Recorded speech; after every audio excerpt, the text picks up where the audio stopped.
We know what you've come for, and now we're going to give it to you. You're listening to the No Such Thing podcast.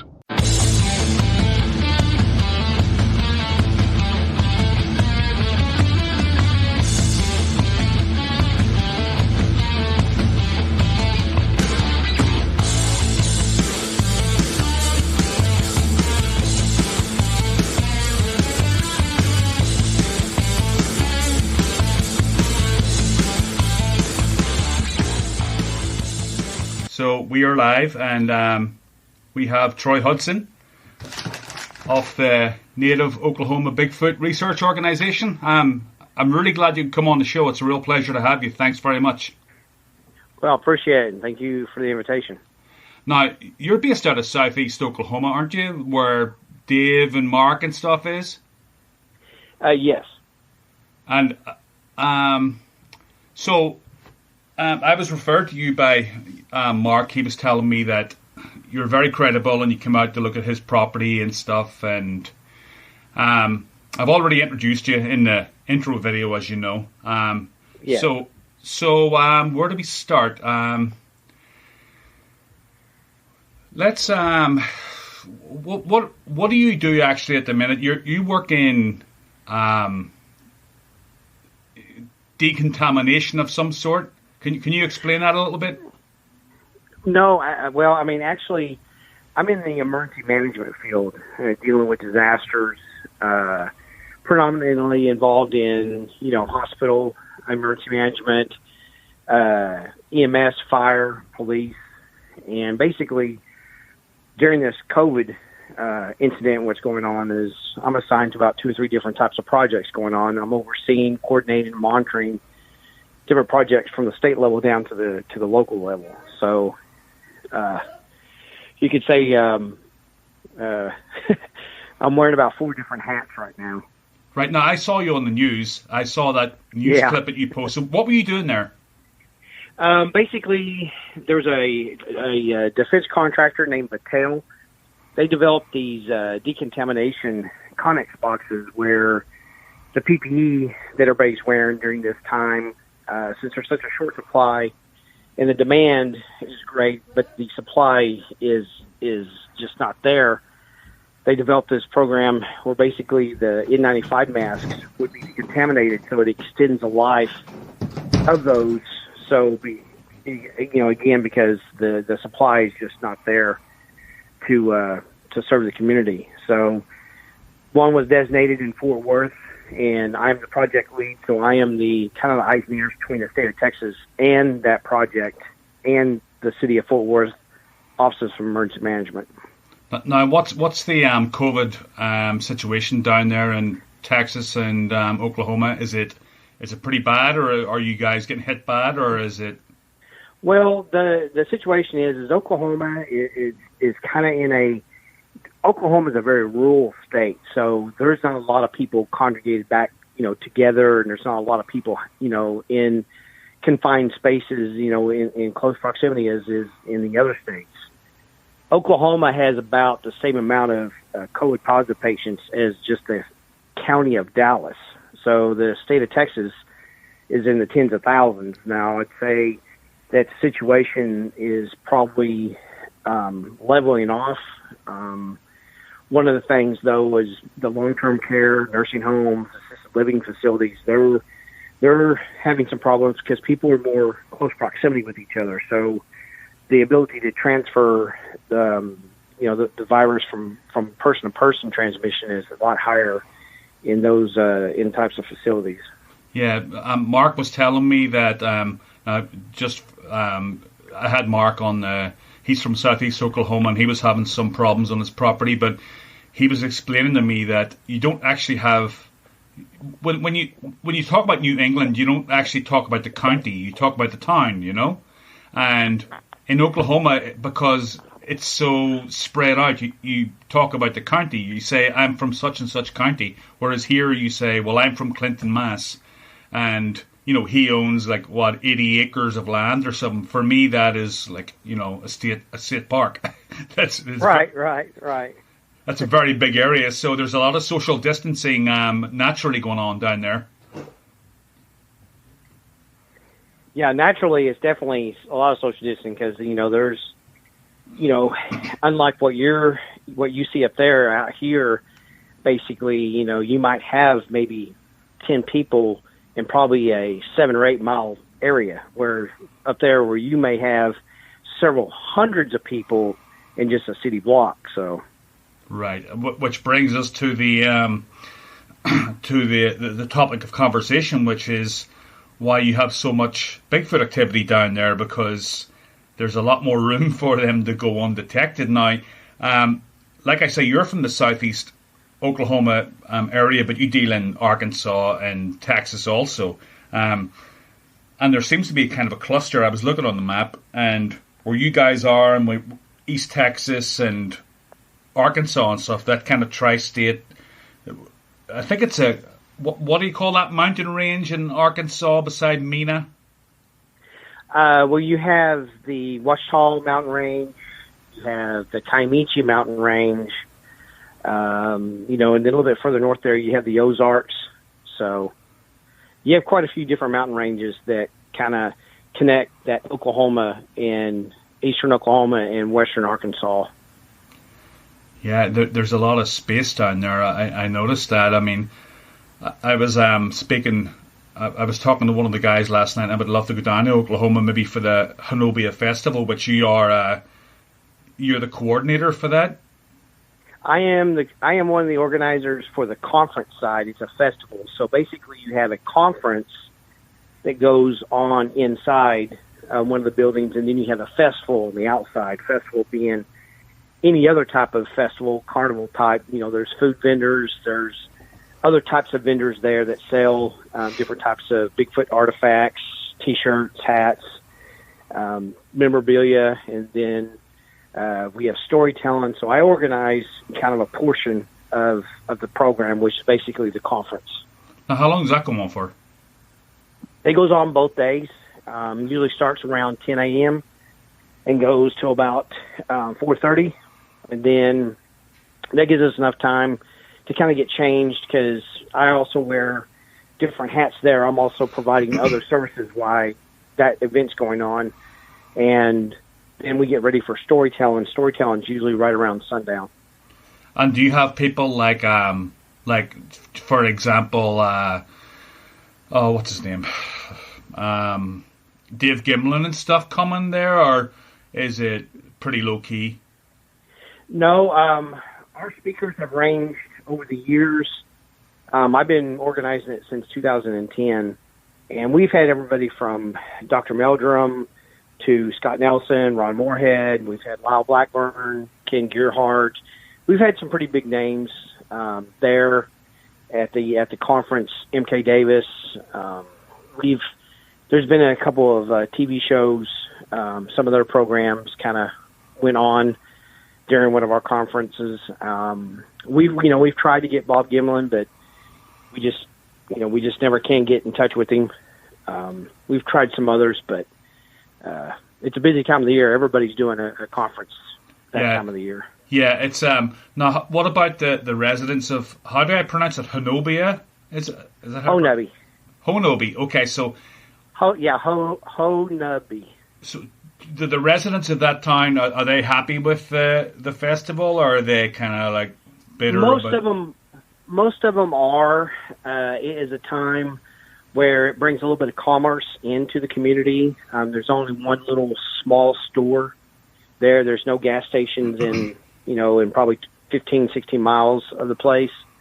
Well, the nearest gas station is literally about 18 miles away. It's a time where everybody that has a cabin is rented out, so it's a little bit of a commerce for the area. It does bring a lot of people into that Honobia Valley during that weekend. So, but the rest of the time of the year, it's fairly quiet, and it's a very rural, very sparsely populated area. So, yeah, I read on the BFRO report. I actually read it last night, and I sent it to my friend back in Ireland, and he read it, and he said he couldn't sleep after it. But one of the investigators said that they were stunned at how rural it was and how much, unexplored wilderness, if you like, existed there. So. Yeah, most of the area there now, it's kind of changed a little bit since, but majority of the area back then was all federal wildlife management area and national forestry. So there was a lot of areas people couldn't build. People couldn't build a house there. So it is still kind of one of the areas that there's just not a lot of people live in some of those mountain ranges. Okay, so now I want to go back. Let's go back to the start. What got you into the whole Sasquatch topic in the first place? Well, I was working for the federal government, and I was sitting in my office one day, and one of the other guys had asked me. He knew I was from Oklahoma, and he said, "Hey, have you ever seen a Bigfoot?" And I didn't know what he was gonna. I didn't know what he was gonna say or where he was going with it. And I grew up with a lot of the information. I grew up with a lot of the stories and hearing things, and there's some stuff that happened when I was a kid, on a Boy Scout camping trip, and it didn't really interest me. It was more just something you would hear about, and hear people talk. And when he said that there was a group doing an expedition in southeast Oklahoma, that kind of sparked my interest. I thought, And then he was trying to pronounce the location. So I walked into his office, and he was showing me, and I said, "Yeah, that's Honeby, Oklahoma." And the guy looked at me and goes, "You know where that's at?" I said, "I know exactly where it's at, because I had family that lived not too far from there in Tallahena and Smithville, and I used to go through there as a kid." I said, "It ain't nothing but pine trees there." So I reached out to him, and long story short, went on the expedition that following winter, 2014, and while I was there, the gentleman, the curator of BFRO said, "Hey, you come from law enforcement, the area, the land, where things are at." And I said, "Obviously, you know a little bit about Bigfoot." And he brought me on as an investigator, because at that time, there was no investigators in Oklahoma, Texas, or Arkansas for the BFRO. So I came on as an investigator and eventually started organizing and leading the expeditions up until I left in about 2009. Now, so is the NOBRO an offshoot of the BFRO? No. How that happened was when I left, there was a lot of the people that I had recruited, a lot of people that I kind of mentored into the BFRO. They left at the same time I did, and I met some other people, and I kind of got involved in some community events and started talking about the stuff that I've done, and ended up kind of drawing into a situation where at that time I was working for the Choctaw Nation, and I had a lot of people asking that we need to do more of these events, and it started just doing public speaking. And some of us would go out. Someone would tell us about a report or tell us about something, and we would all go out. And then it came down to some of the tribes, some of the locations would say, "Hey, we'd like for y'all to come and speak.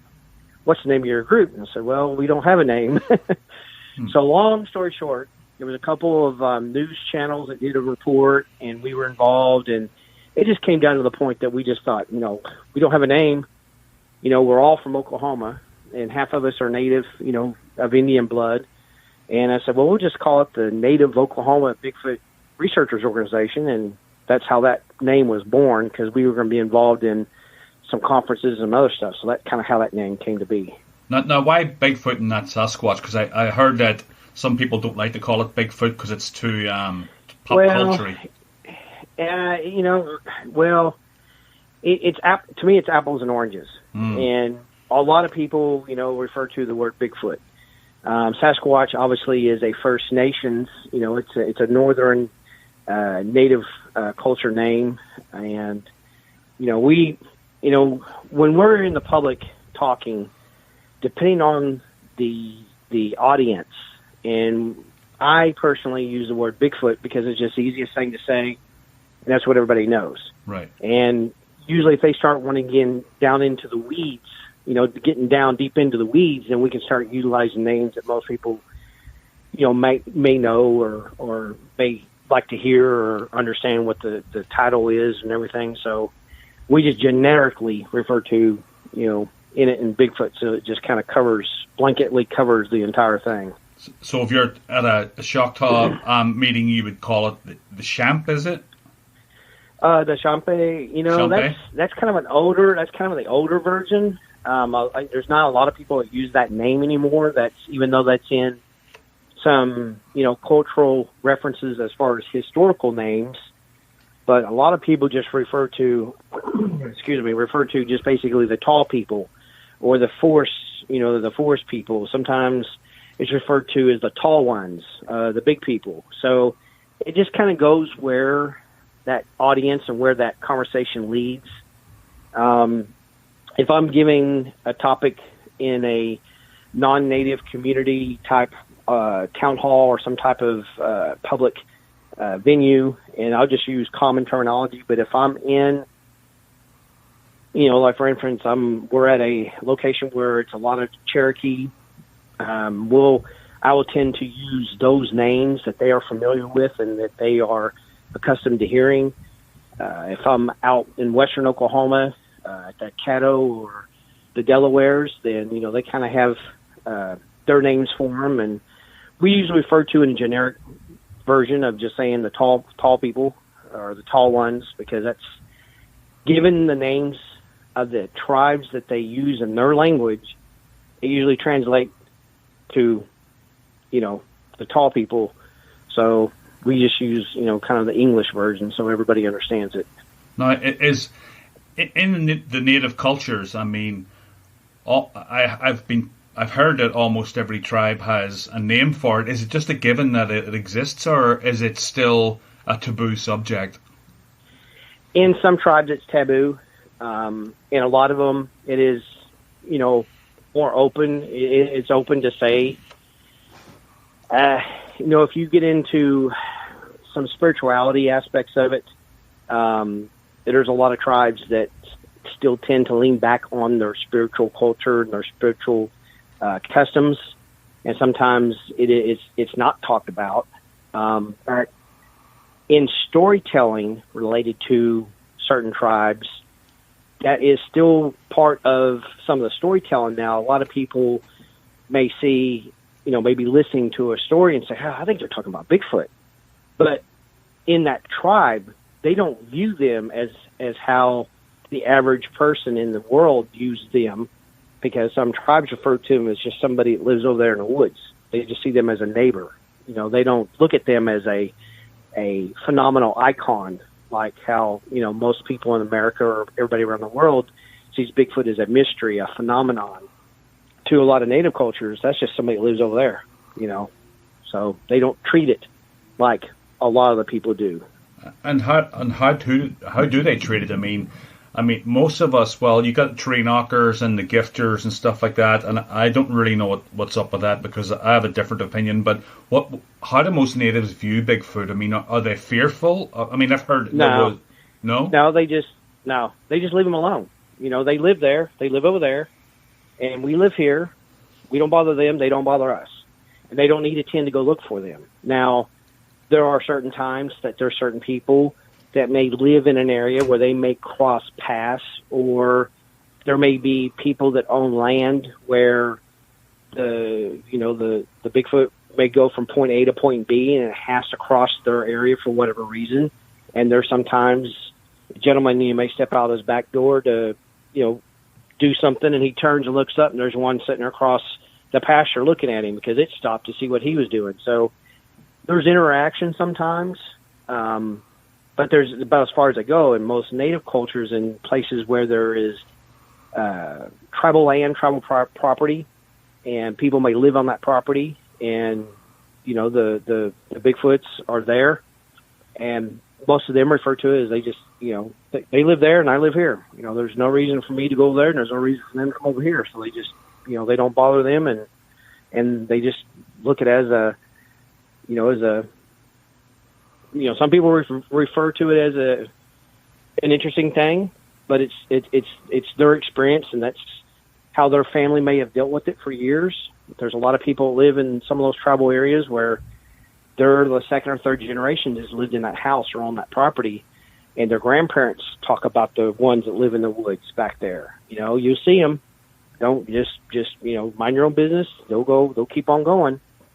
So a great number of people don't see that as a threat, where it becomes a situation where people live in a rural area and they've never had an encounter. They don't know what's going on, and they have something that comes across their backyard. Well, they get fearful. They're afraid because they don't understand that. Well, here's something that's about the size of their, it's, their head's above the eave of the porch, and this is a huge, individual, and they get fearful. So it's sometimes not uncommon for people to be afraid because they do not know how this is going to end up. They don't know how this is the outcome of it, because they've never had this happen to them before. So the fear is automatically there. But people that live in a situation where they see them maybe once, twice a year, been seeing them for several years, they don't bother them. So their feelings about the situation is completely different than somebody else that may have a first-time encounter that is unaware of, that they're not harmful, that they're not going to be aggressive.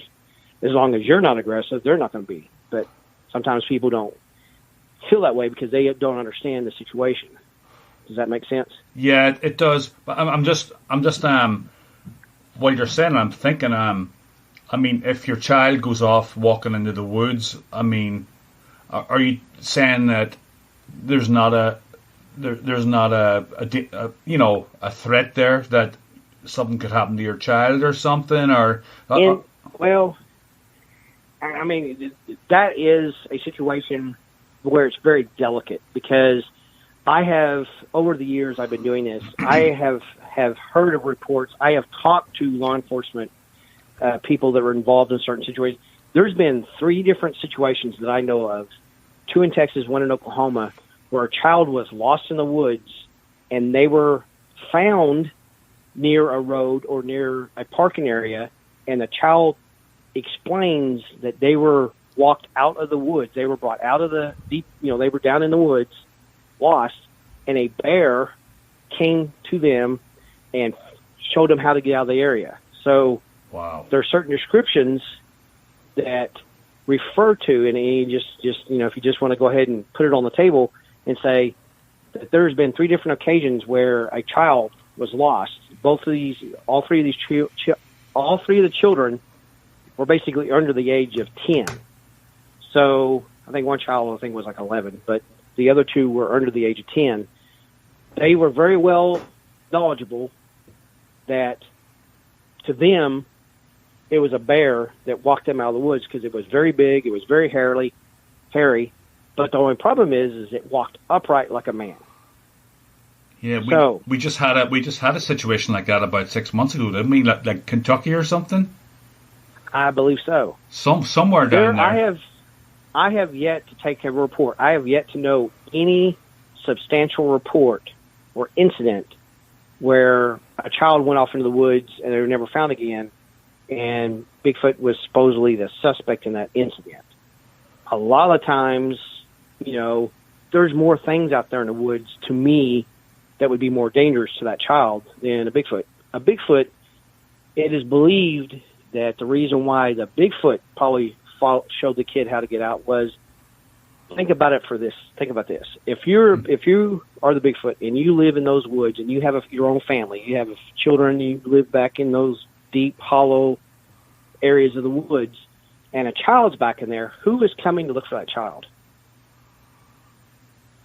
People on horses, people with dogs, helicopters, search teams, all that is coming into your woods to look for that child. So it is believed that the Bigfoot, understanding the situation, says, you know what, you better take your kid back, because I don't want y'all off here in the woods looking for him. Here's your kid back, because that now puts them in jeopardy, because, again, what is going to come looking for that child? Huh. Everybody's coming to look for that child. Helicopters, people on horses, search dogs. I mean, So it is believed that they are not returned, they were never taken, but that they were showed the way out merely, or at the same time, maybe there's compassion there. This is a child, who knows, really, honestly, who knows? But the stories are still there. What reason does a child have to make up that a bear showed them how to get out of the woods? That's very encouraging, because I watched that movie last night, Willow Creek. Have you seen it? No, honestly, I and this is nothing bad to the people that make movies about Bigfoot and stuff, but I've tried to watch a few of them, and that's not it. I just got frustrated. And every show and every movie I go to see, or not go to see, but I hear about, start watching a trailer on it. That's not what really happens. So it's very aggravating that sometimes things are portrayed in a way that just it's untrue. So I've kind of lost interest. Well, that's good to know. Watching. Yeah, that's good to know, because there is there's kind of a divide in the Bigfoot community. Some people say they're nice, and some people say they're aggressive, and it's nice to hear that you have experience with it, and you're you tend to view them as more compassionate than others. I mean, now, well, there are times, there are certain situations that I have investigated, and our organization has investigated. But when we find out the aggressive, now there are aggressive ones. That's common, like anything else. But me personally, all the investigations I've ever done where one may be aggressive, when we completed the investigation, when we did all the interviews, we looked at everything. We took a couple weeks and came back and talked to them again. Their stories hadn't changed. What we find out is it's the person that lived at that property caused the situation where the Bigfoot became aggressive. It was the human that actually created that situation where it caused the Bigfoot to act that way. So, or to behave in that manner, I guess, is the best way to say it. Out of fear. I mean, I can see.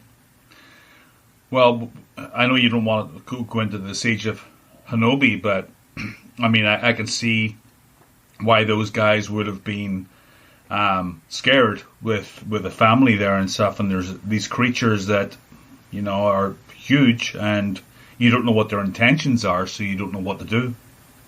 Right. That the incident in Hanobi, what referred to as the Hanobi siege, was just a tragic incident that just it ended the way it did. Not speaking anything bad about how Mr. Humphrey handled it. He only did what he thought that should be done to protect his family. But I know a lot of people that lived in Hanobi, and I've known a lot of people that lived there when that incident occurred. And I had a chance, an opportunity to talk to the truck driver, years and years later. But, the native people basically, and this is really nothing bad about Mr. Humphrey. And how to try to explain it where it's being respectful. Well, first of all, who's the truck driver? You mentioned that before. There was a truck driver coming up the road, and I know it's kind of hard because you've never been there, so I'm trying to figure out how you explain it. The road that Mr. Humphrey's family lived on, that road runs east and west. It's called Highway 144. The road the truck driver was coming up is Indian Trail Highway. That road runs north and east. That road would be back to the west of the Humphreys property. Well, it was several hours later that truck driver was coming up the road, and his headlights. He was at nighttime. He was driving an international or a truck. I can't remember what it is. It has the emblem on the front, the bulldog emblem, and something was coming out of the woods, coming up off. This is a mountain road, so there's a ditch. Not really a ditch. There's almost like a drop off to the right, and you have the mountain to your left as he's going northbound. Well, something comes out of that from the right hand side starts to cross the road in front of his truck. As he's slowing down, his headlights are now illuminating. What he describes is he never says the word Bigfoot, but he describes as one of it was carrying another one of it over its shoulder. And the one that was over the shoulder appeared to be lifeless because the arms and the body was just swaying as it was walking, and apparently it was dead. It continued on in front of his vehicle and disappeared off into the tree line on the left-hand side of the road. So it was coming from right to left, which would have been the direction that it would have been coming from when the incident occurred at the Humphreys residence. When they shot, it went across that road, which would have been to the south, and up into the mountain. And then as time went on, then one of them carried off the dead back to the west through the mountains, which then went across that road right from the truck driver. Wow. Huh. So, in hindsight, again, you don't ever want to quarterback, second Saturday night quarterback the incident, or armchair researchers, wherever however people want to describe it. Mr. Humphrey did what he thought was right, and that's nothing against that. But if it would have been someone that lived in a situation where they may have known the Bigfoot in a different way, nothing against him again. No disrespect to Mr. Humphrey, but if somebody were to live in the house that knew anything about the customs and some of the protocols it is in dealing with something like that, it may have come out a different story. Because one of the things that I learned a long time ago is, if they're coming around and, you're not going to be able to keep them from coming. That's just one thing. I mean, it's their property too. They're going to come and go as they please. But for you to have some sort of peaceful interaction or some type of halfway point of, hey, you stay over there and I'll stay over here. But during that time, the winters were really harsh, and most everybody harvests during the year because, the mountains are kind of hard to drive when it's icy to go to the store. So everybody just, shoots their own deer. Well, obviously it was pretty rough for the Bigfoot too, because here's fresh deer killed, quartered, and in a position that they could take it as free will. The situation, if there was I don't know what the word I'm trying to find, but if Mr. Humphreys would have probably shared that opportunity to share that more openly, the outcome, may have been different. But again, that's either here or there because of the fact of what happened. Mr. Humphrey did what he thought was right. So you think if he had have maybe quartered a deer and left it on the edge of his property, it might have, calmed the situation down, kind of stopped them from coming onto his property, that kind of thing? It is. Well, I don't know if it would have stopped him coming on the property, but the outcome may have been a little different. I have had half a dozen situations where I've had property owners, people that have land, a hunting lease, and down in southern Oklahoma, down by the Red River, and then up in southeast Oklahoma, and saying, hey, I have my cousins and their friends that come over here to deer hunt, and they just get driven out of the woods. They're getting chased out of the woods by something. Well, if you go back to Native culture and you go back to some of the things that the elders have shared, and you can take it for what it is. And I shared this one gentleman that had property and said, we have some of the greatest turkey hunting, but we can't, nobody wants to go down in there because it's just, they get getting ran out. And I said, well, why don't you do this? Why don't you go down there, and when you see something, a turkey, a deer or something, you shoot two. Now, is that against the law? However you want to see it. But the idea is if you shoot two, you leave one and you take one. Leaving one is an offer of respect to basically say, hey, we would like to hunt here too, so I'm going to leave you something out of gratitude by leaving us alone, allowing us to hunt. And as far as I know, to this day, there's been no problems at some of these properties that we've kind of shared that knowledge with. Man, that's very that's very good information, and I haven't heard that before. But that's awesome. I mean, I hear what you're saying. Yeah. I mean, where I live, it's in Massachusetts, and we're in a busy town and stuff, and we don't have we have wilderness, but I think the nearest wilderness we have that they have been spotted in is the Quabbin Reservoir, and they've been spotted, like, there's been a couple of road crossings and stuff, but that place is pretty dense. So what about your own experiences, Troy? Have you actually came face to face with Sasquatch? On multiple occasions, yes. Really? So you've seen this creature? I have seen them in Texas. I had a long-term investigation at a property. Some people refer to as a habituation site, which that's just a common terminology. Had the ability to, I got to know the people that lived at the property, became really good friends with them, and just had the opportunity, because it was not very far from where I lived, to go over to the property on weekends. So I gained a lot of experience and a lot of learning about their demeanor. And I have seen the females. I've seen the father. I've seen two of the teenage ones. And in Oklahoma, over in the Honabi Valley, we offer a lot of expeditions throughout the years. And through all these years, I've had multiple I don't want to say encounters, but multiple sightings, however you want to describe it. And did a couple of expeditions in Arkansas, and we did some projects in Kentucky, and have seen them there, mainly at night in Kentucky, but didn't get to see one in the daytime. But we saw them stand up on the hill. So it would be kind of hard to try to. You'd have to ask, a specific question for me to answer, because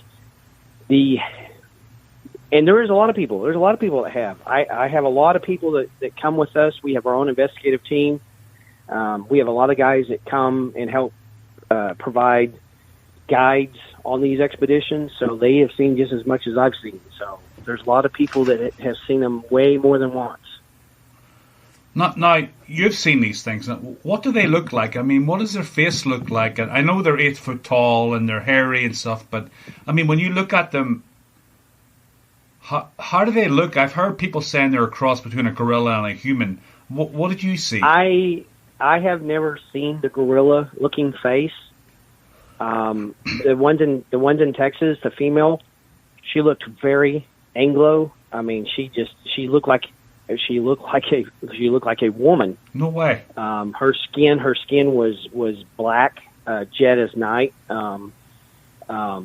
She had a pointy nose, a very, like an Anglo-shaped face. I mean, she looked very, if she was standing on the side of the road and you passed her, you'd be thinking, why is there a lady standing there naked in the middle of the road? Sounds like me. The males, just some of them have the one in Honabi that I see quite often that we think is the father, the alpha male, as some people refer to it as.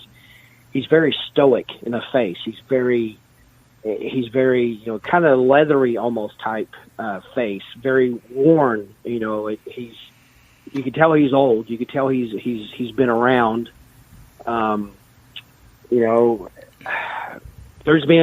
Did an investigation in East Texas where some kids saw one cross the road from it in the daytime, and it was all white. It had a Fu Manchu, and it looked like an old man walking across the road, except he just was covered in hair. He was even bent over and walking like he was arthritic.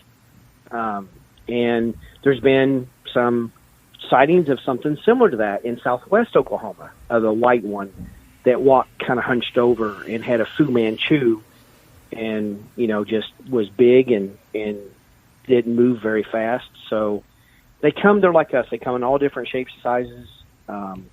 Some of their faces are all hair, and some of the faces are human-like.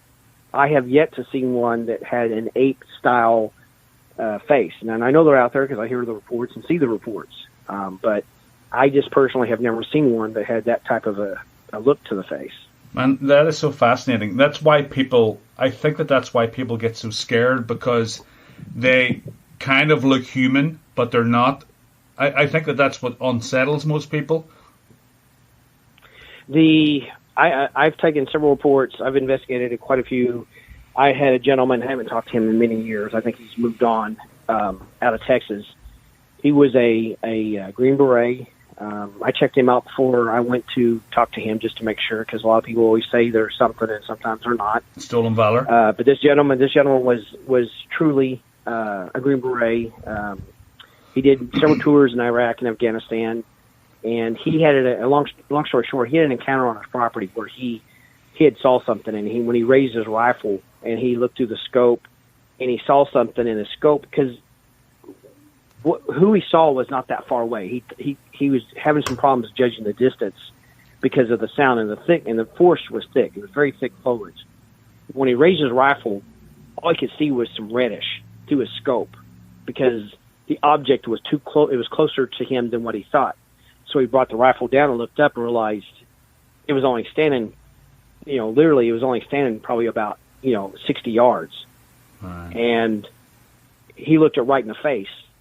And what he described, and when he was describing this, now this had been almost 5 or 6 months later, the description and how he had to try to compose himself multiple times to speak of what he saw was a testimony of the fact that this really bothered him. Because if you remember, or if you were going to say if you remember, if you think what a Green Beret, how they're trained, what their mentality is, not only of how they're trained and their mentality, but he's also a combat veteran. So he has seen things that probably would disturb the average person. He has faced things. He has faced fear. He has faced that adrenaline dump. And I've been in law enforcement. I've been in the situation, so I understand that adrenaline dump. I understand what it does to you, what it does to your eyesight, and what it does to your blood pressure, what it does to your emotions. He's looked at something that he realized that the rifle that he's carrying, if I remember right, I think he had a 30-06, if I recall. He's fully armed. He has been in the most, world's horriblest conditions, and he's looking at something that he realized that he has no defense against. And it's 60 yards away, and he knows by the look on this face of this, this Bigfoot, it can cover that ground before he could ever make a decision what he wants to do. And he is realizing that how he was trained, how he was taught, when he's in the woods, he is the alpha male because of his training and his experience. He controls that environment. Now he's facing with something that has something that's more than him. He's now realized that this, what he's looking at, has control of its environment. And he has no control over it. The look he got from it in a nonverbal type of communication was that this, as he described it, he goes, this thing could do whatever it want with me, and I had no way to defend myself. That caused him some sleepless nights. It caused him not wanting to go out into the woods in the back part of his property. He wouldn't go out in the woods. He wouldn't go out of his house after dark.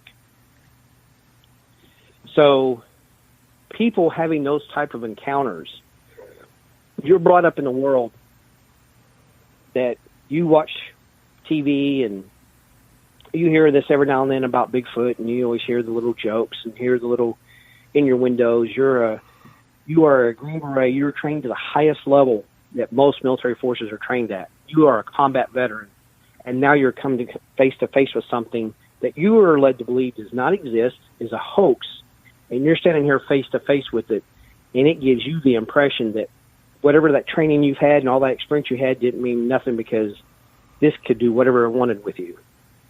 So that played on his mind. That played in his mind to the fact that he thought he knew the world, and now he's found something or discovered something that have taken and shaken his entire foundation of how the world is as he sees it, or he believes it. Well, how did that whole situation play out? What happened? I was still working for the government then, so I was going to San Antonio quite often, and I would stop by to visit with him, and And, that was back in the 2008, 2009 time frame. And when I left the government, I started working in Oklahoma for the Choctaw Nation. And I kind of lost track of him. And about 5 years ago, somebody was asking me about that story, and I was telling it, and I tried to reach out to him. His email and his phone number his phone number don't work anymore, and his email, I just haven't heard nothing. So I don't know if he's moved on or what, but what I do know is he doesn't live in the house he did then. So. Well, I mean, what that night that he lowered his rifle, I mean, what happened after that? Did he tell you? He stood there, and he said it was probably about a 6 or 7 second. In his opinion, it was about a 6 or 7 minute standoff of like who's going to do what. He remained frozen, and when it turned and kind of went off into the trees and kind of disappeared off into the foliage, once he gained his composure, when he went to move, when he went down to look at his rifle, he realized that his safety was off, but his finger was on the trigger, but he couldn't move his hand because his hand was like, he said his hand was like frozen. He couldn't get his hand off the rifle because he just was, he said I was terrified. I was terrified. He said, I don't think I probably could have pulled the trigger if it came at me, because he was in complete awe of the whole situation. Man, have you ever heard Mike Woolley's encounter? Who is it? Mike Woolley. He was the hunter, and it was on Sasquatch Chronicles, and he was a hunter in Louisiana, and he came across a Bigfoot, and he raised his rifle and he looked at it, and he saw that it was real, and he said it looked like, the way he described it to some of the Native Americans that he knew, the way he described it, they said it was, it had a Cherokee, it looked like a Cherokee, and he couldn't pull a trigger, but this thing went crazy as soon as he pulled his scope up, and they chased him out of the woods. Now, they could have got him, I think, if they wanted, but he got out of there, and Mike Woolley died a couple of years ago, but his encounter was one of my favourite encounters, because just the way he told it, and you could tell that this guy was, it really happened, he was telling a story that was true, and I think that he, I think that he assisted in a movie, I can't remember the name of it now. I'm having a brain fart, but yeah, so you think that these things you think that they're people. You were telling me you think they're people. I think, I don't think all of them are the same. There's different, they're just like us. I think there's some that are very remote, that live in areas that do not want to be around people. They will run you out of the area. They are more wild. They're more uncivilized. Now, I don't want to use the word uncivilized. I don't want to make it sound like that, but they're just not as friendly, and they're just not as patient with people. And then there's the ones that live in and around these areas where people see them cross property and stuff, and they have a different way about them. I mean, our expeditions, there's a place that we go, and we've been going for years, and they always show up. And there's sometimes some expeditions, we have everybody in the expedition gets to have something happen. They're over there whistling, they're over there throwing things, they're over there running back and forth between a trail. I mean, there's those types of interactions. It's very pleasant. Some people get a kick out of it, and I think they probably get a kick out of it too, because they're in there running around and doing things. So, they have a language, but there's a lot of them that I've heard, and in my own experience, in some places that we were way back up in there, and they probably did not want us there, but they did not speak the stuff that we normally hear them speak. They were throwing things and hooting and hollering and screaming, but There are some that have a language. We've recorded it. We've heard them. I've heard it with my naked ear. We stood right there with almost 8 people, and 2 of them were having a conversation back and forth between each other. And everybody's just sitting there with their mouths dropped. And everybody's about, halfway into it, everybody goes, "Hey, somebody ought to be recording this." Was it like the Sierra? Was it like the Sierra signs? That kind of language? Kinda, yes, kinda. But sometimes, the language it's a language. You can hear them. They're just, I'll demonstrate, but this is not what they. It's not their words, but it's basically a. You can hear the other one speak. Yeah, you the can gibberish people call it. 2 different voices. Yeah. Yes. Yeah, there was a lady in California that went to the beach one day, and she watched them in the water throwing seaweed at each other. That was on Sasquatch Chronicles too. I don't know what your opinion is of that podcast, but this lady was from England, and she was on a kind of a business trip, and she said that the language they were speaking was exactly the same as the Sierra sounds. If anybody wants to go on Google the Sierra sounds, they'll know what I'm talking about. But so do they have different language in different areas of America, or is it geographical? I believe so, because I've heard them speak at the location there in Texas, and I was there at that property enough, and we've had some of the recordings from there, and they have it's almost like a different dialect, because if you were to play the different audio clips, and some of them belong to some of our investigators, if one guy played an audio clip and then the other guy played an audio clip, I could tell you which one was from Oklahoma, which one was from Texas, because they have a different sound to them, and we have shared that with Scott Nelson, and Scott Nelson, has even told me himself. He says, "Yeah, it's quite obvious.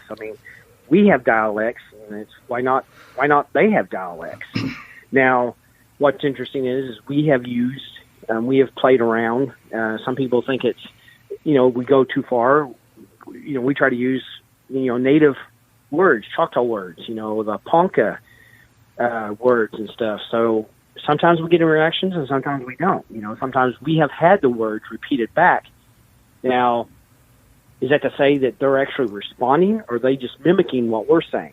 So, in some of the cultures, like some of my friends up north with the Ponca tribe, they tell me that their grandparents and some of the tribe said that they used to speak to them in Ponca. But this has been many years ago.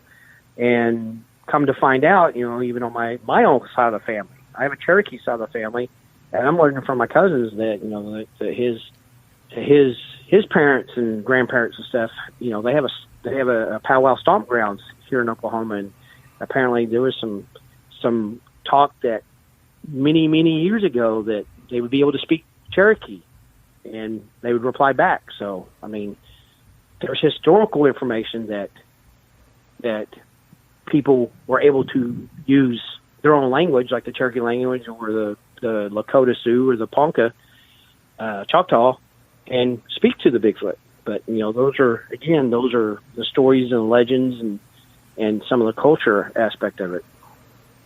Right.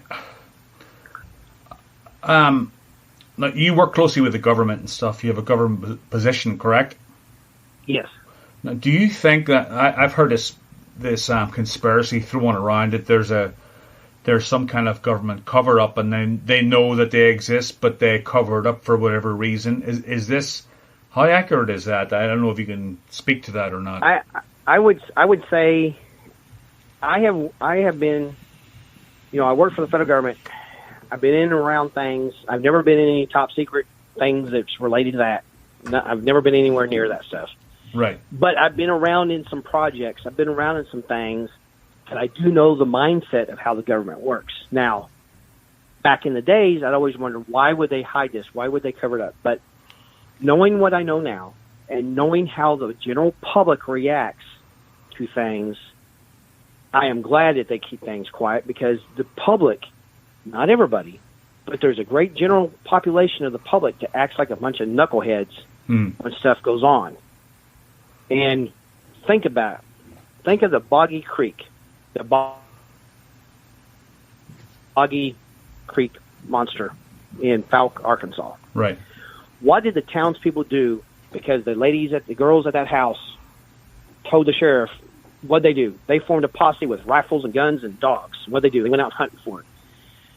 It'd be worse today. It'd be way worse today. If you were to have that same type of encounter, you'd have and then I will say this because I am also a redneck, from where I live. You would have every redneck that does not understand the situation. You'd have every gun-toting person out there in the woods chasing something down. So, does the government know? I'm pretty dang sure they know. And why do they keep it secret? Well, here's how I interpret it. If you had something, if you know of something that is 8, 9, 10, 11, 12 feet tall, that's pretty much unstoppable with just the average person with a rifle or even inside their car, and you were to understand that there's probably thousands of these across the country, and if you were to start telling the world that these are living right in your own backyard, there is no telling how people would react. One, you'd have those people that want to shoot one out there running around at night, shooting at everything that they thought was 10 feet tall and black or dark or brown or whatever. So they're misidentifying something and just shooting at it. So we have already had people out in the woods shooting things and end up shooting each other over a Bigfoot. I mean, people, and I will say this because I've been in law enforcement. We just have too many people that does not use the left side of their brain to be mature enough to act in an adult manner. So I understand why the government keeps things, and well, maybe there's I don't know. We don't have enough people in our world that will behave properly. Yeah. So I can understand why you want to keep it quiet. Yeah, that's reasonable. I can understand that. Now, have you seen there's a recent video that came out from the Iceman. He calls himself the Iceman. Have you seen that YouTube channel? No.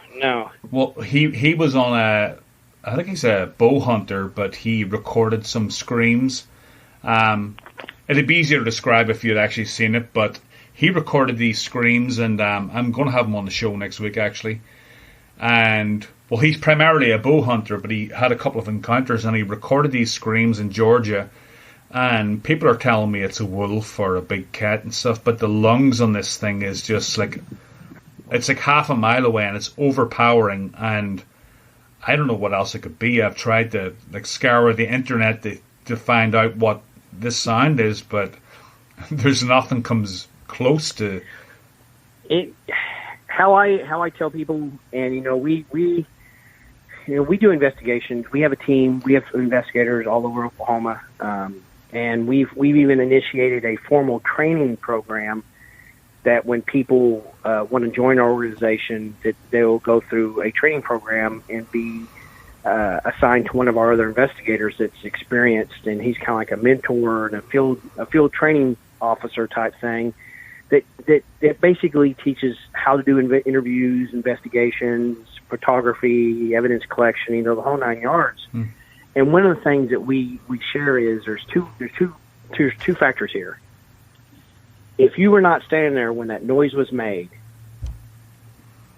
and you were not standing at the location of where it came from to identify what made that sound, scientifically you cannot prove what made that sound. You can't even prove a wolf made the sound.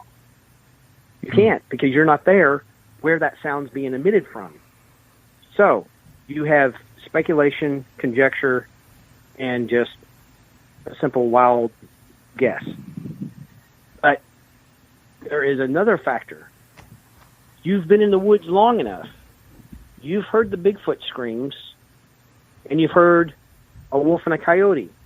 It's really sometimes hard to discern between the two, but if you've seen or if you've heard the Bigfoot and you've been in close proximity and you can verify that upright dangle there made that noise, and you hear it again and you hear it again and you hear it again, that gives you substantial evidence to realize that it's hear it again, you can pretty much have a greater percentage to identify, to say, you know what, I really think it was probably that, because I've heard that too many times. Coyotes just make a huge range of vocalization. It's really hard to try to discern when you're hearing these screams and stuff. But if you hear something a mile away that's just overpowering, I can't find a wolf. A wolf can overpower vocalizations to other animals, but at a mile and a half away and it's just vibrating in your chest, that sounds like one thing to me. Right. Now, so like you say, you work closely with the government and stuff, and how do your peers view all of this stuff? I mean, do you talk openly about this, and how do they? I don't talk openly. If I'm asked about it, I'll give maybe one or two short answers, but I just kind of explain to them that is what I do outside of work. And, if they're interested, then, we can talk about it. But I separate that in my job, because I don't, I'm not in the law enforcement aspect anymore as far as having to testify in the court. Because, I as a police officer and a federal officer, I've had many opportunities to have to be in court. So I was very, very, very careful of that, because that can be used against me as an expert witness if I'm testifying. But I don't do that anymore. So I'm not as worried about it. But one thing, though, that I have to be careful with, because a lot of this sometimes is my credibility, because I'm also in positions of authority and positions of decision-making at senior levels of dealing with disasters and incidents. And the hat I'm wearing at that moment, a lot of people rely on my credibility and my ability to make certain decisions. And, this topic could be brought up, but most likely now, just about everybody knows I'm in this, and everybody knows me personally, and they know the key of it is I separate it. I separate what I do at work and what I do with this, completely separated. But it also tends to give me a little bit of credibility, because most people know who I am, and when they say, hey, we have a thing situation here, and we're probably going to call Troy about it, because Troy can, I have the ability to have confidentiality and, work in complete candor about the whole thing, because we deal a lot of times with, sheriff's office, or somebody will call us. And we just don't go blabbing around. We just don't go run around off to the news and say, hey, the sheriff's office called about this incident, like at Mark's. Right. Well, that's the situation where a lot of these other organizations tend to look at us differently, because, we get reports and we do things more in a way that a lot of other people are trying to figure out how we have the ability to go in and be in the places we are, because some organizations try forever to try to get onto the Indian reservation, and here we are just walking around it. Well, those are the relationships that I've built, and my friendship and my personal relationships with some of these tribes and some of the people in those tribes, and my own credibility and my reputation. That kind of all feeds together. So you have to have some kind of with the tribes before they'll even speak to you, and obviously you have you've got deep ties to the Choctaw and the Cherokee, so that's how you get in there. I mean, well, one of the things that here's how it really happened. That it just kind of flowered like a spring. A spring flower. Basically, many years ago, it's probably been about 12, 13 years ago, actually longer than that, I had the opportunity to go and meet a Caddo tribal elder and talk to him about some stuff, because I had some reports and I had some questions, and we had some stuff going on about the historical aspect of the Caddo Indians, because the Caddo Indians were in southeast Oklahoma way before the Choctaws ever were. So I had a lot of questions, and somebody introduced me that you need to go speak to this elder. But remember your protocol. Remember what you're supposed to do. I said, yes, I do. By me following traditional protocol, when you go to an elder, you go with something presentation, you go with something as an offering of respect. You just don't go into some place and start asking questions and expect an answer. You go in with a bag of tobacco or a basket of fruit or some bread or something. You're going in with respect that you're doing something to present to that elder, because they are going to be giving you information that they have held on to for many years, and they just don't freely let that information out. But by me doing that one act, by me following that protocol and following the protocol to a T, that elder introduced me to 2 other elders, and then those 2 other elders introduced me to 3 other elders at another tribe, and then those elders introduced me to another tribe of elders. So it just blossomed because I followed protocol, and I continue to follow protocol, and I continue to follow the respect and the cultural diversity that each tribe's differently, and they have their own customs. I took the time to learn those and even learn a little bit of the language to present myself in a respectful way. So basically, by me doing that one, generous act of following their protocols and the customs, just exploded into what I have now. Now, how many guys are in your organization right now? We have 10. We have 10 investigators, and we're probably going to have quite a few more coming in, and that's why we've developed a kind of a training curriculum, because we obviously operate in tribal communities. Sometimes we are in front of council members. Sometimes we are speaking to key leadership, key prominent figures, even in non-tribal communities. Sometimes we may be talking with a sheriff, or we may be talking to the news. We may be talking to a news channel. So what we represent is, we try to be professional. We try to speak intelligently. We try to use physical evidence and substantial evidence, as well as still understanding the tribal. We can walk in both worlds. We can walk in that scientific world of physical collection of evidence for interpretation or testing or whatever, but we can also walk in that tribal community where there's a lot of spirituality, where there's a lot of phenomenon which belongs to the paranormal and stuff. So we have the ability to walk in those, but it's the key of our investigators that go out to do these investigations. I mean, if you were to get visited by a couple of our investigators, they're going to be polite. They're going to be just the same as if a police detective came to your house. I mean, they're going to look at things objectively and then subjectively. They're going to have whatever the landowner wants done. If the landowner is wanting to know what's going on, our guys will do what they can to find out.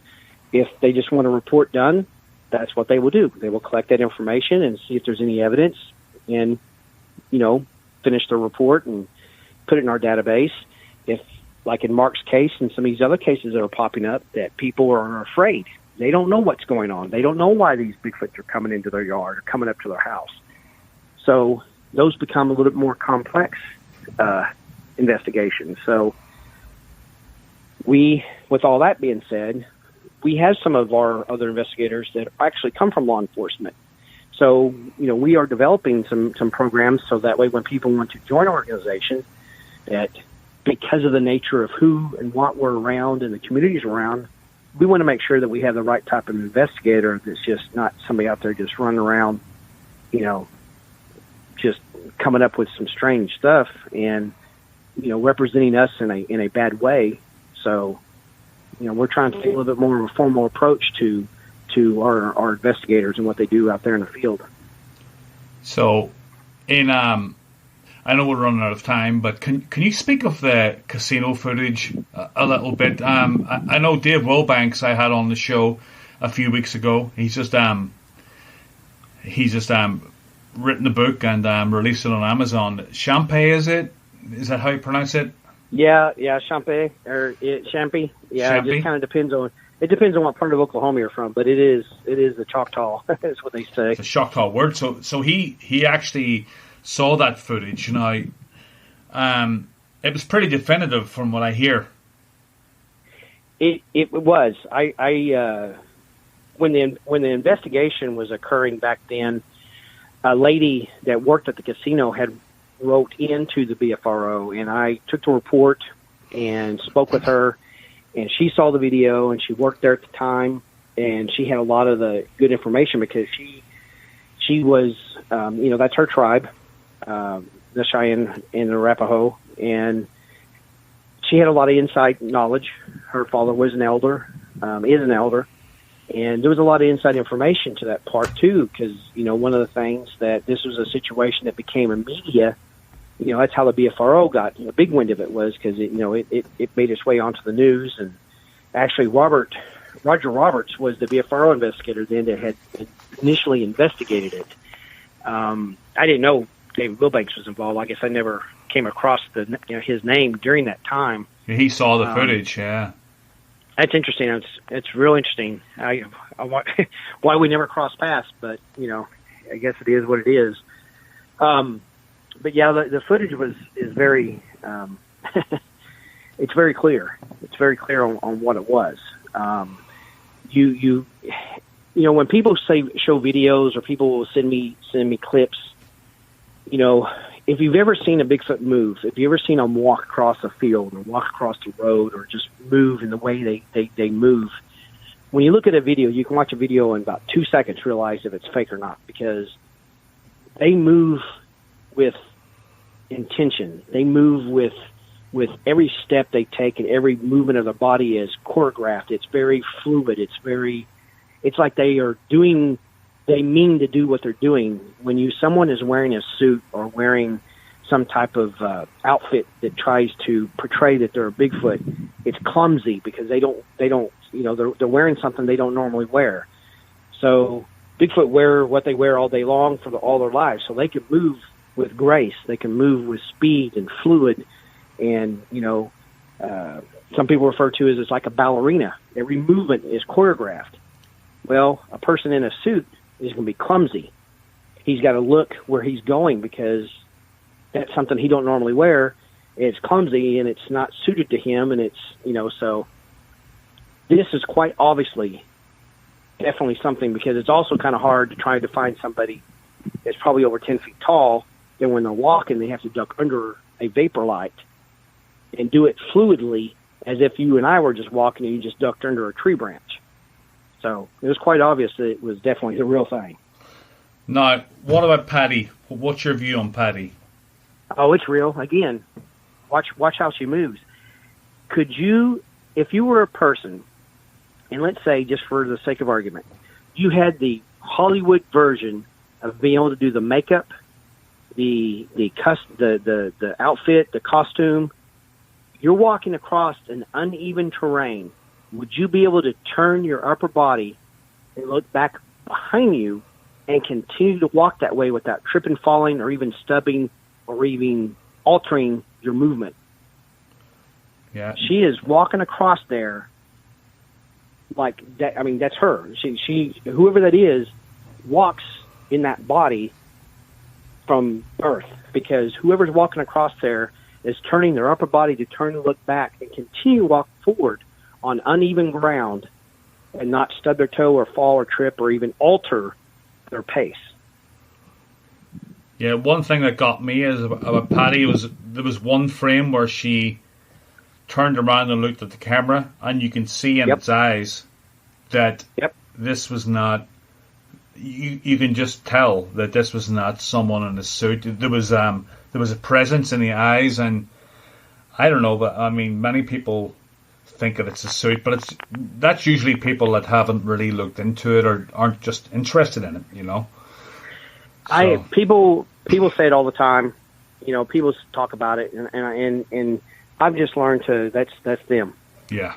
But the problem is those people have never spent countless hours in the woods at night under austere conditions without a flashlight and in an area where no ambient light can penetrate the canopy, no moon, and have something standing, 12 to 14 feet away, illuminate its eyes, and you can see the shape and the outline of the body, and within minutes, it can be completely, you can't see it no more.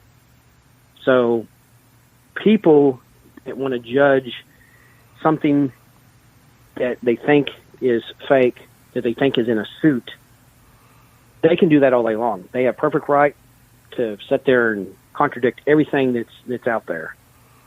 But unless they are one of these witnesses that has had those type of encounters, I can guarantee you the people that have had these close encounters, such as that gentleman that was down there in South Central Texas, I mean, you're not going to, you're never going to win an argument with them because they saw it. They know exactly what they saw. Now, one more thing before we close it out. You mentioned that there are other things out there and things that you can't speak of. Now, can you literally not speak of them? Like you're talking like demonic presence. There's an aspect of what we do in our public education and our public speaking and speaking engagements and in events, just like going to church. You don't want to talk about the devil, but you've got to talk about the devil because you've got to know your enemy. You've got to learn about your enemy. You've got to know about who you're facing.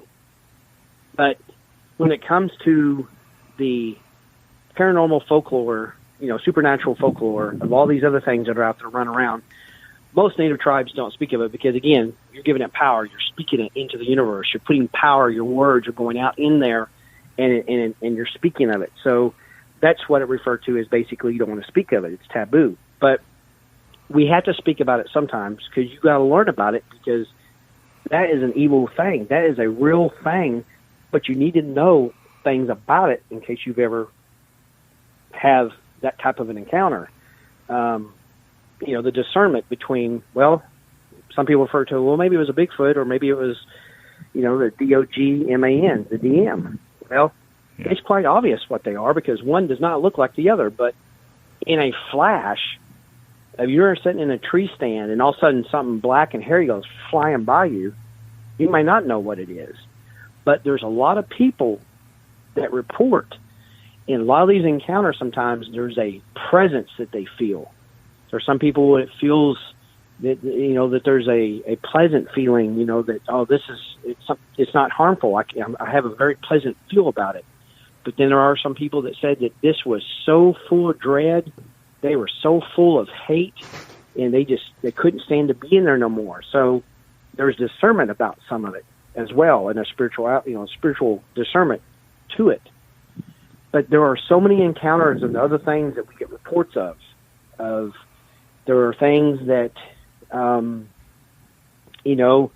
there's also been reports. There's been sightings of what they refer to as the goat man. We've even had a few sightings in southern Oklahoma. I've never done any investigations, but I hear the stories, and sometimes they come from a non-native witness, but some of them do. There's some tribes that have land, southwest Oklahoma, out by Mount Scott, that there are some strange beings that people see, and a lot of people would pretty much say it ain't a Bigfoot. It's not of this world, and they're not talking aliens. They're talking something's there that's not from this earth. So different tribes have different cultures and different, supernatural stories. Up north they have the Wendigo. Down here in the south and southwest and in Arizona, New Mexico, and the Arapaho tribes, the shapeshifters are very prominent. And there's even reports, even northeast Oklahoma about some shapeshifters that I've heard from, some of the people who live up to the northeast. So they're just not as prominent in as far as compared to the Bigfoot reports, but they are there. Well, Troy, it was an absolute pleasure to have you on the show, and I enjoyed it. Oh, it was great. You've blown me away with some of your information, and, hopefully I'll have you on again at some point. Just anytime. It was great to have you, and I'm sure I appreciate it. There's a lot of people Dan to hear this interview, and you know, you're very credible, and you know, you've got a lot of good information, and you know, once again, I thank you for coming on the show. Appreciate it. I appreciate it. Thank you, sir. All right, Troy. Well, I will keep in touch, and you know, thank you. Yep. Thanks again. All right. Thank you, sir. Have a great weekend. All right, you too. All right, bye. Bye now.